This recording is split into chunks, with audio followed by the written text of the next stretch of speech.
తాకట్లో ఉన్న మీ బంగారాన్ని విడిపించి ఆ రోజు ఆన్లైన్ రేటుకి కొంటాం. Sharma gold company. Hi hello, welcome to Suman TV. నేను మీ రోషన్. సో ప్రస్తుతం నాతో పాటు ఉన్నారు అడ్వకేట్ సుబ్బారావు గారు. ఇలా చెప్తే మీకు అర్థం కాకపోతే మంగ్లీ మీద కేసు పెట్టిన సుబ్బారావు గారు.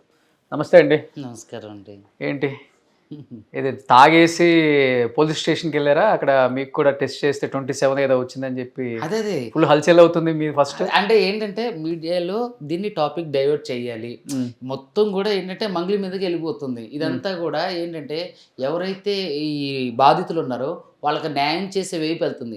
సో కాబట్టి ఏంటంటే కొంచెం పొలిటికల్ ఇన్ఫ్లుయెన్స్ యూజ్ చేసి నా చుట్టుపక్కల మీరు చూడండి ఒక 30-40 మంది పోలీసులు వచ్చేసారు. వచ్చేసి బలవంతంగా మీరు ఓదాలి అని, నా పర్సనల్ రైట్ నువ్వెవరో చెప్పడానికి అని చెప్పేసి, అయినా సరే నాకు భయం ఏం లేదు, సరే నువ్వు ఎంత ఒత్తిడి తీసుకొస్తున్నావు అని చెప్పేసి ఊదును. ఆ ఊదడానికంటే ముందే కాఫీ తాగాను, వాళ్ళే ఇచ్చారు కాఫీ. ఎవరు? పోలీస్ స్టేషన్లోనే పోలీస్ వాళ్ళే ఇచ్చారు. మీకు మర్యాదలు ఫస్ట్ చేశారు, మర్యాదలు చేశారు. వాళ్ళు చేయాల్సింది ఏదైతే చేయాలనుకున్నారో అదంతా చేశారు. సో ఇచ్చి తర్వాత వెంటనే బ్రీత్ అనలైజర్ పెట్టేసి కాఫీలో కలిపారా? కాఫీలో ఏం కలుగుతారంటే కెఫిన్ ఉంటుంది కదా, ఆ కెఫిన్ ఉంటుంది. కూల్ డ్రింక్ తాగినా కాఫీ తాగినా జనరల్గా 30% లోపు ఖచ్చితంగా వస్తుంది, అది నార్మల్. ఎవరైనా టెస్ట్ చేసిన తర్వాత స్టేషన్ లోపలికి పిలిపించి మర్యాదలు చేస్తారు కదా, మీకు మర్యాదలు చేసి వచ్చింది బయటకు వచ్చిన తర్వాత ఎందుకు టెస్ట్ చేశారు? అదే కదా ఈ పేరు చెప్పి బెదిరించింది. వాళ్ళు ఇస్తారా డబ్బులు? అదే కదా, అంటే వాళ్ళతో నేను కేసులో నుంచి వీళ్ళు బయటకు తీసేయమని, వీళ్ళ కేసులో నుంచి బయటకు తీసేయమని, వీళ్ళకి సంబంధించినటువంటి వాళ్ళ తమ్ముడి పేరు ఈవిడ పేరు యూజ్ చేస్తూ వాళ్ళ మీద చేసినటువంటి ఇంటర్వ్యూని తీసే డిలీట్ చేపించేయండి, మీకు ఎంత కావాలి చెప్పండి నేను ఇస్తా అని చెప్పేసి అన్నాను. ఎవరికి ఇస్తామని? నాకు ఇస్తానని. సో నేనన్నా ఈ బాధితులందరినీ ఆ రోజు తీసుకొని వెళ్ళా. నాకు ఇవ్వడం ఎందుకండి, బాధితులకు ఇచ్చండి చాలు, నాకు ఇచ్చే డబ్బు లేదు, బాధితులకు ఇస్తే కొస్తే వాళ్ళకి ఆసరాగా ఉంటుందని కూడా చెప్పారు. చెప్పిన తర్వాత ఆవిడ అసలు ఎక్కడ కూడా కాంప్రమైజ్ కాలేదు. అసలు ఈ ఇష్యూ ఎక్కడ స్టార్ట్ అయింది అని అంటే, ఒక 2 నెలల క్రితం వీళ్ళంతా బాధితులు ఒక ప్రధాన పార్టీకి సంబంధించినటువంటి వ్యక్తులు తిరుమలేష్ అని చెప్పేసి మా స్నేహితుడు, అతని ద్వారా నన్ను కలవసారు.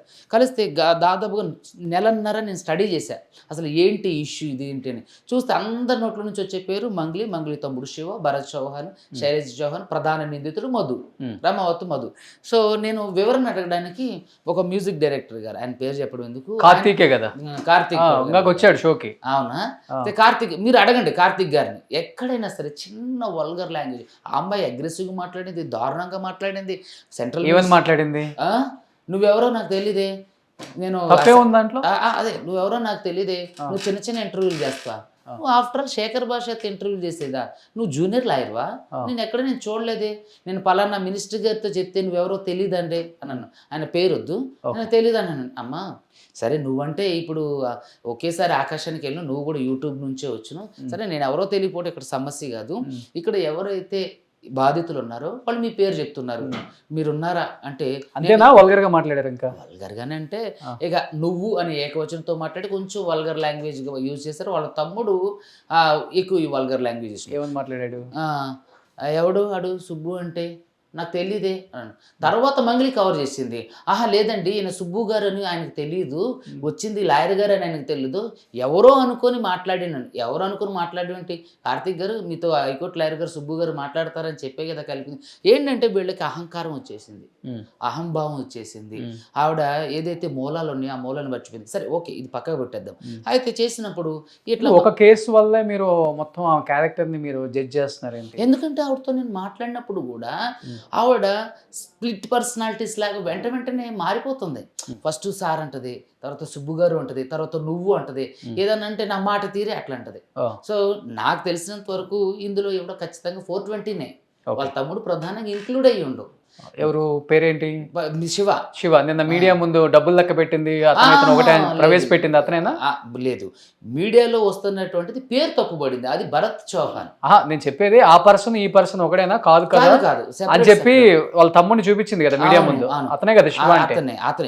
అది వినయంగానే ఉన్నాడే అక్కడ ప్రెస్ మీట్ లో. అదే కదా, సాంప్రదాయాన్ని శుద్ధపోస్తేనే అన్నట్టు వ్యక్తి చాలా హారబుల్, చాలా వల్గర్గా లాంగ్వేజ్గా మాట్లాడుతుంది. ఈ రోజు కూడా ఏదైతే బాధితులు ఉన్నారో బాధితులకు ఫోన్ చేసి అంటే మెసేజ్ చేసి మాట్లాడటం జరిగింది. ఇంకా కూడా అంటే జనరల్ టాపిక్స్ నేను ఇప్పిస్తాం, మేము మాట్లాడతాం, సిఐడి దాంట్లోకి పిలుస్తున్నారు, ఎంక్వైరీకి వెళ్తాం, వచ్చిన తర్వాత ఆడ సంగతి చూస్తాం, లా అనే లకారంతో మాట్లాడే బూతులు అవి కూడా ఆడిని రమావతి మధుని. అంటే వాళ్ళు ఏంటంటే తెర ముందు ఒకలా ఉంటారు, తెర వెనుక ఒకలా ఉంటారు. ఓకే. సో ఇదంతా సినారియో జరిగేటప్పుడు నేను ఫస్ట్ ఫోన్లో చేసినప్పుడు ఆవిడ అరగంటకి మాట్లాడేసరికి సరే కోర్టులోనే చూసుకుందాం అని చెప్పేసి నేను ఫోన్ పెట్టేసిన తర్వాత అంటే మీడియా వాళ్ళ మిత్రులందరినీ పిలిచి ఆధారాలను మీడియాకి ఇచ్చి మీడియాకి జరిగిన విషయం చెప్పాను. ఎప్పుడు కూడా నేను మంగ్లీని ప్రత్యక్షంగా కానీ పరోక్షంగా కానీ తిట్టలేదు. ఏదైతే బాధితులు నాకు చెప్పిన ఇన్ఫర్మేషనే ఇచ్చేవాడిని. ఓకే. అయితే ఇన్ఫర్మేషన్ ఇస్తే ఆవిడ ఎట్లా చేసింది. అయిన తర్వాత కార్తీక్ కొడగండ్ల గారితో అవ్వలేదు. కార్తీక్ కొడగండ్ల గారిని కూడా ఈ అరగంటగా మాట్లాడింది నాతో. తర్వాత కార్తీక్ కొడగండ్ల గారిని కూడా నువ్వని మాట్లాడితే పాపం ఆయన కూడా బాధపడ్డారు. అది అక్కడితో అయిపోయింది. ఎప్పుడైతే ప్రెస్ మీట్ పెట్టి ప్రెస్ మీట్లో ఇవన్నీ విషయాలన్నిటి గురించి చర్చించామో ఇక డైరెక్ట్ కంటిన్యూస్గా దాదాపుగా ఎన్ని కాల్స్ అంటే ఒక 10ల సంఖ్యలో ఇవన్నీ కూడా మంగ్లీ నాకు చేసినటువంటి కాల్స్. నువ్వు నాకు ఎందుకు కాల్ చేస్తాను, don't call me, why are you calling me again and again అని చెప్పేసి. ఇదొకటే కాదు, ఇదిగోండి ఇది కూడా, ఇది మంగ్లీ నెంబరు. దాదాపుగా 10ల సంఖ్యలో చేసింది. ఎత్తకపోయేసరికి వాళ్ళ చెల్లితో కూడా చేపించింది. సో ఆ కాల్ కూడా ఎత్తకపోయేసరికి ఒక ఇట్లా చేయలేదా వాళ్ళ తమ్ముడు? మరి అంటే వాళ్ళ తమ్ముడు కాన్ఫరెన్స్ లో మాట్లాడించిండు. ఇక్కడ కార్తీక్ కొడగండ్ల గారితో కూడా మాట్లాడేటప్పుడు ఎవడైతే ప్రధాన నిందితుడు రమావతి మధు ఉందో, ఇప్పుడు మంగ్లీ నాకు ఆడెవడో తెలియదని చెప్తుందో వాడినే కాన్ఫరెన్స్ లోకి తీసుకుని నాతో మాట్లాడించింది. మంగ్లీ ఆవిడే మన అతని మీద కేసు ఎందుకు పెట్టలేదు మరి? నా క్వశ్చన్ ఏంటంటే అడ్వకేట్ సుబ్బు గారు ఫేక్ ఎలిగేషన్స్ 10 లక్షలు వస్తుంది ఆవిడతో మాట్లాడింది డైరెక్టర్ పూజారి నాగేశ్వర గారి మధ్య, వేణు ఉడుగుల గారి మధ్య, సురేష్ బొబ్బిలి గారి మధ్య, నేను, మంగ్లీ గారు, ఇంకొక అతను ఉన్నప్పుడే మాట్లాడిన తర్వాత ఎప్పుడు మాట్లాడాల. అలా ఎవరైనా నేను 10 లక్షలు డిమాండ్ చేశానని చెప్పారా? సో ఇప్పుడు ఈ డబ్బులన్నీ బాధితులు ఎవరైతే ఎవరికి ఇచ్చారో అతని కాన్ఫరెన్స్ మంగ్లీ పెట్టింది. మంగ్లీ తన పర్సనల్ నెంబర్ కి ఎవరికి అది మీ దగ్గర ఉంది, మీరు ఇచ్చారు కూడా? ఉంది, ఇచ్చా. కార్తిక్ గారు డైరెక్ట్ గా మేము 4 కాన్ఫరెన్స్ లో మాట్లాడినాం. అరే నువ్వు వెళ్ళి సార్ను కలు 6 o'clock దీన్ని షార్ట్ అవుట్ చేయను అన్నారు. మన కార్తిక్ గారు వాట్సాప్ కాల్లో ఎంతమంది మాట్లాడుకున్నది కూడా ఉంటుంది కదా. మాట్లాడితే వాడు నన్ను వచ్చి కలవలేదు, నేను ఆయన కలవాలని కూడా ఇష్టపడలేదు. సో ఈవిడ అరగంటగా మాట్లాడేసరికి నేను ప్రెస్ మీట్ పెట్టే అక్కడ బ్లాస్ట్ అయింది. తను చాలా మందితో ఫోన్లు చేయించింది, తను కూడా చేసింది. ఎత్తపోయేసరికి పూజారి నాగేశ్వర గారితో ఫోన్ చేయించింది, మా సీనియర్ అడ్వకేట్. సార్ చాలా మంచిగా అంటే ఆర్బిట్రేషన్ చేయడానికి ప్రతి అడ్వకేట్కి అధికారం ఉంటుంది అన్నాడు. సమస్యను పెద్ద చేసుకోవడం ఎందుకు, సావధానంగా పరిష్కరించుకోవచ్చు అని చెప్పి ఫోన్ చేస్తే సరే సార్ ఎవరికి అంటే ఎవరు ఫోన్ లిఫ్ట్ చేయకోకుండా ఉన్నా నేను.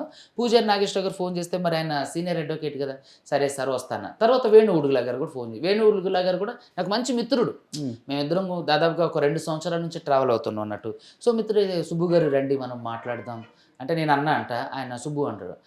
చెప్పన్నానంట, దా సుబ్బు ఒకసారి మాట్లాడదాం, ఆడపిల్ల ఏదో మాట్లాడుతుందట అంటే సరే అని వెళ్తే, సుబ్బు గారు నేను మిమ్మల్ని అరగంటకి మాట్లాడడం తప్పేనండి, సారీ. ఆమె సారీ అని పెట్టిన మెసేజ్లు కూడా ఉన్నాయి. సారీ అండి, క్షమించండి అంటే నేను నిన్ను క్షమించేది ఏం లేదమ్మా, అయిపోయింది ఆల్రెడీ. అప్పటికే మేము ఆల్రెడీ కోర్టుకు వెళ్తున్నాం. వాళ్ళందరూ కూడా వాళ్ళ పోలీస్ స్టేషన్లలో మీ మీద కేసులు అన్ని తెలంగాణ, ఆంధ్ర, కర్ణాటక అన్ని పోలీస్ స్టేషన్లలో కేసులు కూడా పెట్టించావు. అంటే సివిల్ సూట్ కదా, పోలీసులు తీసుకురా, అతను ఆర్పిఐడి పంపించి దాన్ని హైకోర్టులో కేసు వేయాలి. ఓకే.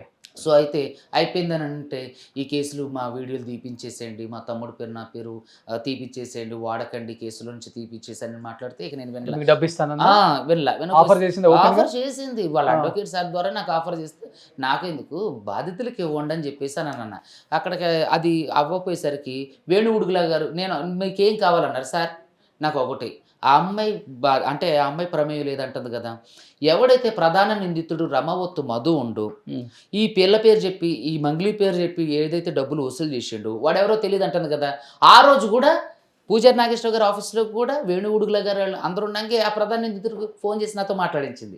సో సంబంధం లేదని అంటుంది. ఆ అమ్మాయి దగ్గర పర్సనల్ నెంబర్ ఎలా ఉంది, సరే ఓకే వదిలేండి, ఆ అబ్బాయి మీద కేసు పెట్టమనండి. ఇప్పుడు నీ పేరు చెప్పే కదా పెట్టాలి కదా, నీ పేరు నా పేరు చెప్పి ఎంతమంది డబ్బులు వసూలు చేస్తారో నేను ఎలా కనుక్కోవచ్చు నాకు తెలియదు కదా అన్నారు. ఓకే అమ్మ, నేను విన్నాను ప్రెస్ మీట్ అంతా. మరి ఇప్పుడు ఇతను చేశాడని తెలిసినప్పుడు అతని మీద కేసు పెట్టాలి కదా, ఎందుకంటే తిన పేరే యూజ్ చేసుకుంటా కదా. ఎందుకంటే అలా కేసు పెడితే ఈ భాగవతం కూడా బయటకు వచ్చేస్తుంది, ఈ విషయాలన్నీ బయటకు వస్తాయి. రేపొద్దున ఆడబోయి ఊరుకోడు కదా, నా మీద నువ్వు తప్పించుకోవడానికి నా మీద కేసు పెడితే ఉన్నవన్నీ చెప్పేస్తారు రికార్డు. సో అందుకనే ఆ అమ్మాయి ఆడి మీద కేసు పెడతలేదు. ఇక్కడ అడ్వకేట్ సుబ్బు నన్ను తిట్టిండి, ఎక్కడ తిట్టా ఆన్ రికార్డులో ఒక్కడు. కానీ తను డిఫేమ్ చేయడానికి తన పేరు వాడుకుంటున్నావు, తనతో పాటు ఏదో గొడవ పడ్డట్టు మీడియాలో ఒక వీడియో కూడా తను చూపించింది. ఆ వీడియోలో కూడా వేరే ఇంకొక యాంకర్ అంటే క్రష్ అంట నీకు బిగ్ బాస్ వెళ్ళటానికి తనని డిఫేమ్ చేసి తన పేరు వాడుకొని, సో ఆమె ఓపెన్గా అన్ని చూపిస్తుంది కూడా ఇది ఇది ఇది అని. కానీ ఏంటి నువ్వు ఒక యాంకర్ అంటే క్రష్ అని తను మాట్లాడింది కదా, దానికి మీరు సమాధానం చెప్పలేదు. సినిమాలంటే పిచ్చి ఆయనకి, నన్ను వాడుకొని డిఫేమ్ చేస్తున్నాడు అన్నారు. సో ఓవరాల్గా చూస్తే బిగ్ బాస్ వెళ్ళడానికి ఇదంతా స్టోరీ అల్లినట్టే తను చూపించారు కదా మిమ్మల్ని. మరి దానికి ఏం చెప్తారు? చూడండి, ఇప్పుడు ఆ అమ్మాయి మీద డీఫ్రేమ్ చేస్తే నాకు ఎట్లా ఫేమ్ వస్తుంది? ఇది చాలా తప్పు. అంతే కదా, తను సెలబ్రిటీ కదా. సెలబ్రిటీ మీద అంటే కేసులు ఇప్పుడు చాలా మంది సెలబ్రిటీల మీద మనం చూస్తే బెట్టింగ్ యాప్ల మీద కేసులేని ఆ కేసులు వేసిన అడ్వకేట్లు అందరూ కూడా హీరోలు అయిపోయారా, ఫేమ్ అయిపోయారా? ఇదంతా బుల్షిట్ థింగ్. నేను 10 లక్షలు డిమాండ్ చేసి అప్పుడు కేసు వాదించలేదు కదా. ఏమంటే అప్పటికి కేసు ఆల్రెడీ కేసు ఫైల్ అయింది. నేను ఏమంటానంటే ఆ అమ్మాయిని 10 లక్షలు అడిగానని, ఎవరో ఒక అమ్మాయి ప్రముఖ సింగర్ పాప యాంకర్, ఆ అమ్మాయి పేరు నేను ఎందుకు చెప్పాలి, ఈవిడ కావాలని ఈ టాపిక్ ని డైవర్ట్ చేయాలి. ఇప్పుడు ఏం బంజారా పిల్లనప్పుడు ఆమె కూడా బంజారా అమ్మాయి కదా, అంటే ఆమెకి భవిష్యత్తు లేదా? అంటే నువ్వు తప్పించుకోవడానికి ఎవరన్నా లాక్కొస్తావా? కనీసం నేను ఆవిడతో అన్నట్టు కానీ చెప్పినట్టు కానీ ఎవరన్నా ఆధారం ఉందా? ఆవిడ 10 లక్షలు డిమాండ్ చేసి నన్ను సుబ్బు అనే అడ్వకేట్ గారు అని అందే. ఎక్కడ నేను 10 లక్షలు డిమాండ్ చేసి అసలు నీకు నా దగ్గర నుంచి ఆమెకి ఒక్కసారి కూడా ఒక ఫోన్ కాల్ కూడా వెళ్ళాల. ఆ అమ్మాయి 10 సంఖ్యలో ఫోన్లు చేసింది. మేము కూర్చుంది ఒకే ఒకసారి పూజారి నాగేశ్వర గారు ఆఫీసులో 10 లక్షల రూపాయలు నేను డిమాండ్ చేసినప్పుడు పూజారి నాగేశ్వర గారు, వేణుగుడుగుల గారు, సురేష్ బొబ్బిలి గారు ఎవరో ఒకరు చెప్పాలి కదా, దీన్ని నిర్ధారించాలిగా. ఇది అబద్ధం. ఎందుకంటే అక్కడ మాకు డబ్బులు ఆఫర్ చేసింది. తిరిగి ఏంటంటే ఈ మీడియా డైవర్షన్ చేయాలి, ఇక్కడ ఉన్న వాళ్ళందరినీ కూడా ఏంటంటే ఈవిడ విక్టిమ్ కార్డు యూజ్ చేస్తుంది, బంజారా కార్డు యూజ్ చేస్తుంది, విమెన్ కార్డు యూజ్ చేస్తుంది. ఏంటంటే నీకు ఎటువంటి సంబంధం లేదు. మరి నీకు ఎటువంటి సంబంధం లేకపోతే నేను అదే అన్నా, నీకు సంబంధం లేదంటున్నావు అమ్మా, వాడి మీద కేసు పెట్టని, వాడి మీద కేసు పెట్టి ఎఫ్ఐఆర్ చేయించు. లేదు చేయను అని అన్నాను. నేను చేయలేను సార్, నేను పోలీస్ స్టేషన్ చుట్టూ తిరగలేదు. ఓకే, ఎవరైతే బాధితులు ఉన్నారో బాధితుల తరపున నువ్వు వచ్చి మాకు సంఘీభావం తెలియజేసి బాధితులు అదేగా చెప్తుంది, బాధితులకి నేను న్యాయం చేస్తాను. ఎక్కడ మేమైతే దీంట్లో లేము, బాధితులకు న్యాయం చేయాలి. ఇప్పుడు ఒకటి చెప్పండి, ఇప్పుడు ఆ డబ్బులు లెక్క పెట్టే దాంట్లో ఉన్న పర్సన్ ఎవరు అసలుకి? మీరు అడిగిన ఈ 2 క్వశ్చన్లకు ఇప్పుడు ఆన్సర్ చేస్తా. బాధితులకు నేను న్యాయం చేస్తానన్నది ఎలా చేస్తుంది న్యాయం అంటే, ఒక ప్రెస్ నోట్లో ఏదో ఓవరాల్గా చెప్పేస్తే సరిపోయిందా? రేపు మేము అందరం కలిసి హైకోర్టుకు వెళ్తున్నాం, రమ్మనండి బాధితురాలుగా ఆమెను కూడా, బాధితుల పక్షాన్ని రమ్మనండి. నేను సుమన్ టీవీ వేదికగా ఆ అమ్మాయిని నేను అడుగుతున్నా, మంగళి గారు రండి, రేపు మేమందరం హైకోర్టుకు వెళ్తున్నాం, మీరు కూడా రండి, వస్తే పోలీస్ స్టేషన్కు కూడా వెళ్దాం, ఇట్లా పలానా మంగళి గారి మేమే ఉంటాం, అప్పుడు ఆవిడకి మేమే సపోర్ట్ చేస్తాం. విక్టిమ్స్ అందరూ ఇప్పుడు దాదాపు 20 మంది బయట ఉన్నారు కదా, వాళ్ళందరం కలిసి దీంట్లో మంగళి గారిది ఎటువంటి తప్పు లేదని మేమే ప్రకటిస్తాం, రమ్మనండి, వచ్చి వాడి మీద కేసు పెట్టి ఎఫ్ఐఆర్ చేయించమనండి, చేపించి బాధితుల తరపున నిల్చోమనండి. నేను ఎన్నోసార్లు అభ్యర్థించాను, ఇలా చేయండి అంటే నేను చేయను అంటుంది. ఎందుకనంటే వాళ్ళ చిన్న చెల్లిని ఈ అబ్బాయికి ఇచ్చి చేస్తున్నారు అని అందరికీ చెప్పిన మాట. ఇప్పుడు ఎవడైతే ప్రధాన నిందితుడు రమావతు మధు ఉండో వాడికి వీళ్ళ చిన్న చెల్లినిచ్చి చేస్తున్నారని చెప్పి వీళ్ళందరికీ చెప్పి సింగర్ కదా, లేదు చిన్న అమ్మాయి, అదే చిన్న అమ్మాయి, ఇంకొక అమ్మాయి. ఓకే, సో ఆ అమ్మాయిని ఇచ్చి పెళ్లి చేస్తున్నారని చెప్పేసి వీళ్ళందరికీ చెప్పిండు. వీడు చెప్పడమే కాదు, సింగర్ మంగళ వాళ్ళ తమ్ముడు వీళ్ళ దగ్గర రూఢిపరిచిండు, వీళ్ళతో పాటు తిరిగిండు, తిండో ఉండు. ఏదైతే ఇప్పుడు సొంత తమ్ముడు శివ గోకుల్ నందన ఇన్ఫ్రా ఇండియా ప్రైవేట్ లిమిటెడ్ ఏదైతే ఉందో దాని ఓపెనింగ్ వచ్చిండు, దాంతో పాటు ఉండు. వీళ్ళందరితో మీరు పెట్టుబడి పెట్టండి, మేమంతా చూసుకుంటాం, అక్క ఉన్నారు, మా చెల్లిని కూడా ఇతనికి ఇచ్చి పెళ్లి చేస్తానని చెప్పి వీళ్ళందరితో తిరిగిండు. ఆ ఫోటోలు కూడా ఇప్పుడు మీకు ఇచ్చాం. ఇంకోటి ఏంటంటే అర్ధరాత్రి మధు కన్స్ట్రక్షన్ ఇంటికి మంగళి గారు విజిట్కి వెళ్ళారు. అదే విధంగా ఈయన ప్రత్యక్ష సాక్షి. మంగళి గారు ఆయన ఎవరో ఒక ఆయన ఆర్మీ ఆఫీసర్ మురళీ నాయక్ గారు ఆంధ్రలో చనిపోయారు బెంగళూరులో. ఆయన కలవడానికి అతనికి నివాళులు అర్పించడానికి వెళ్ళినప్పుడు కూడా వెహికల్ అరేంజ్ చేసింది నేనే. ఓకే, దాని ఎవరికి? మంగళి గారికి. అవునవును, వచ్చి డబ్బులు ఏదో ఇచ్చి వాళ్ళకి. అవును. సో ఇక్కడ నేనేమంటానంటే ఇవన్నీ కూడా ప్రధాన ప్రత్యక్ష సాక్ష్యాలు. ఈవిడ చేస్తున్నటువంటి అలిగేషన్, ఇప్పుడు అడ్వకేట్ సుబ్బు నన్ను 10 లక్షలు అడిగిండు, పలానా ఆవిడంటే క్రష్ అండు, అసలు ఇవి కేసుకు సంబంధించిన విషయాలు. అసలుకి ఇక్కడ ఏమైపోయిందంటే బాధితులు వర్సెస్ మధు అవ్వాల్సిన కేసు సో సుబ్బు వర్సెస్ మంగళి అయిపోయింది. ఇక్కడ ఏంటంటే డీవియేషన్స్ తీసుకొస్తున్నారు. ఇక్కడ ఏంటంటే ఇప్పుడు అడ్వకేట్ సుబ్బు గారు ఇప్పుడు ఆన్ బిహాఫ్ ఆఫ్ అడ్వకేట్ అందరు క్లయింట్ల తరపున కేసులు వేస్తారు. ఇలా ఇక కేసులు వేసిన వాళ్ళు అందరూ ఆపోజిట్ అడ్వకేట్ల మీద కేసులు వేస్తే న్యాయ వ్యవస్థ మీద ప్రభావం పడదా? ఇది ఏంటంటే ఇతను నేను బెదిరించి ఇతను డబ్బులకు లొంగలేదు, సో కేసులు లాంటివి పెట్టి బెదిరించే ప్రయత్నం చేస్తే తప్పు కొట్టడు. ఇప్పుడు కూడా సజ్జనార్ గారికి వినతి పత్రం ఇచ్చి వచ్చారు, మీ మీద యాక్షన్ తీసుకోమంటున్నారు, కానీ బాధితుల మీద అన్యాయం చేసిన మధుకు మీద యాక్షన్ తీసుకొని వీళ్ళకి న్యాయం చేయండి అని ఇవ్వట్లా. ఎక్కడ అక్కడే డౌట్ వస్తుంది అందరికి కూడా ఇప్పుడు. అదే అంటున్నా, ఎక్కడ ఇవ్వట్లా. పంజగుట్ట పోలీస్ స్టేషన్ లో అక్కడ వరకు ఎందుకంటే నార్సింగి పిఎస్ లో కంప్లైంట్ ఇచ్చింది. అక్కడ ఉన్న సిఐ గారు హరికృష్ణారెడ్డి గారు చాలా మంచి వ్యక్తి. ఆయన వివరాలు అడిగితే ఆధారాలు అడిగితే ఇప్పుడు ఒక్కటి కూడా ఇవ్వలేదు. అక్కడ ప్రధాన పత్రికల్లో వచ్చింది. ఏమున్నాయి ఆధారాలు? నేను ఆవిడ ఫోన్ చేసింది లేదు, ఆవిడ నాకు ఫోన్ చేసింది, ఆవిడ నన్ను బెదిరించింది, నేను అడిగింది లేదు. ఎందుకంటే వీళ్ళందరూ సాక్షి ఉన్నారు. డైరెక్టర్ గారు, లాయర్ గారు, మ్యూజిక్ డైరెక్టర్ గారు, నేను, వీళ్ళు కూడా ఉన్నారు. అక్కడ మళ్ళీ నా మీద దాడికి కూడా ప్రయత్నం చేసింది. పూజారి నాగేశ్వర గారు ఆఫీసులో లిఫ్ట్ దగ్గర కొంచెం కొట్టబోయారు మిమ్మల్ని. నా దగ్గరకు వచ్చి నువ్వు వినకపోతే నీ సంగతి చూస్తా అని చెప్పి వాళ్ళ తమ్ముడికి ఫోన్ చేసి మధుగడికి కలిపి, అరే వీడు ఇక్కడే ఉంటారా, ఈడనంటే అరే నిన్ను చంపేస్తావురా, నువ్వు కోర్టుకి వెళ్ళేది మాకు తెలుసు, చంపితే పెద్ద కేసు అయింది కానీ హిట్ అండ్ రన్ లో నిన్ను తొక్కిచ్చేస్తున్నాడు ట్రక్ బిట్ అని చెప్పేసి నన్ను బెదిరిస్తే, ఎవరు వీడే మన మంగ్లీ వాళ్ళ తమ్ముడు శివ, బ్రహ్మవత్ మధుగాడు మంగ్లీ వాళ్ళ తమ్ముడు మాట్లాడేసరికి ఇక్కడ గొడవ ఏదో అవబోతుందని చెప్పేసి వేణుగుడుగులా గారు కూడా బయటకు వచ్చారు. వచ్చేసరికి అక్కడ నుంచి మా ఫ్రెండ్స్ తిరుమలేషు రవణ ఇద్దరు కలిసి నన్ను కిందకి తీసుకెళ్లారు. అక్కడ కింద వీళ్ళు ఏం చేస్తున్నారని మంగళి కార్ డ్రైవర్ వీళ్ళ ఫోటోలు వీడియోలు తీయడం, ఇది కింద ఉంచి మేము పైకి వెళ్ళాం కదా. సో అక్కడ ఇదంతా అయిపోయిన తర్వాత అక్కడ నుంచి వచ్చి మంగళి మీద కేసు ఫైల్ చేయడం జరిగింది. సో మంగళి కేసు ఫైల్ చేయడం ప్రైమ్ ఆఫ్ ఎవిడెన్స్ లేకుండా పోలీసులు ఎఫ్ఐఆర్ ఫైల్ చేస్తారు. ఇంత దిగజారిపోయారా? ఏంటి లారీలు ఎక్కిస్తారా? లారీలు ట్రక్ తో దొక్కిచ్చేస్తారు. అధికార మదం ఉంది, లేకపోతే అధికారులు అండగా ఉన్నారు, లేకపోతే సెలబ్రిటీ మోజులో ఏం మాట్లాడుతున్నారో కూడా తెలియట్లేదు. సో ఆమె కదా మాట్లాడింది వాళ్ళ తమ్ముడు. ఈవిడ బూతులు తిట్టింది కదా, అరే ఊరే అనుకుంటా అరే వీడు ఇక్కడే ఉండరా అని. అంటే మధుకు ఫోన్ చేసి వాళ్ళ తమ్ముడు కాన్ఫరెన్స్ లో తీసుకొని అయితే అనేసరికి ఇక అక్కడ ఈ సీన్ అవుతుందని చెప్పేసి, మరి ఎందుకు బంజారా బిడ్డను తొక్కేస్తారు, అవకాశం రాకుండా అంచెలంచెలుగా ఎదుర్కొంటూ వచ్చాను, ఈ డైలాగులు ఇండస్ట్రీ ఒకసారి గమనించండి, పోలీసు వాళ్ళు కూడా ఒకసారి గమనించండి, అండ్ న్యాయ వ్యవస్థ, పొలిటికల్ లీడర్స్ ఎవరైతే సపోర్ట్ చేస్తున్నారో ఆమెకి, సార్ కలుగరవండి సార్. ఇప్పుడు నేను కాసేపు అడ్వకేట్ సుబ్బు గారిని పక్కన పెడితే పక్కనే బాధితుడు ఉన్నాడు, ఈ బాధితుడి మాటలతో అయినా కొంచెం చెల్లించండి. ఇలాంటి వాళ్ళకి మనం సపోర్ట్ చేస్తే ఈ వ్యవస్థలో ఎవ్వరం బతకలేం. వీడిని వాడిని పొడుచుకొని చేస్తారు. నీ మీదకి ఆయన ఎక్కియొచ్చు, రేపు వాళ్ళు మీ మీదకి ఎక్కిస్తారు, అంతకుమించి ఏం లేదు. ఒక సెంట్రల్ మినిస్టర్, మీరేం గొప్ప ఏం కాదు, అతీతమేం కాదు, మీరు కూడా కష్టపడి పైకి వచ్చిన వాళ్ళే. 10,000కి నా జీవితంతో స్టార్ట్ చేసిన నా జీవితం ఈరోజు 10 లక్షలు తీసుకున్నారని నాతో ఫోన్లో కూడా అన్నావు మంగ్లీ. నువ్వే అన్నావు. ఇంకా హుందాగా బతకాలి కానీ లారీలు టిప్పర్లు ఎక్కించి జనాన్ని చంపేస్తారు, మీ అధికార దుర్వినియోగం చేస్తారు ఎవరన్నా సపోర్ట్ ఉంటే. అరే బాధితుడికి న్యాయం చేయమని చెప్తున్నారు. అంతమంది దగ్గర అన్ని కోట్లు కలెక్ట్ చేశాడు నీ తమ్ముడు మధు అనేవాడు, ఇంకొకవాడు చౌహాన్ అనేవాడు. వాళ్ళని ఈడ్చుకొచ్చి చెంపలకేసి బాధి నా పేరు బదనాం చేస్తున్నారా, నా పేరు బదనాం చేస్తున్నారు మీరు, నేను కష్టపడి సంపాదించుకొని ఏర్పరచుకున్న ఎంపైర్ నా వెనక ఉంది, దీన్ని మీరు కూల్ చేస్తున్నారు, ఎదవల్లారా పనికి మాలిన సన్నాసులారా అని వాళ్ళని చెంపలకేసి కొట్టి వాళ్ళని బయటికి తీసుకొచ్చి ఇదిగో ఇట్లాంటి వాళ్ళకి న్యాయం చేయి.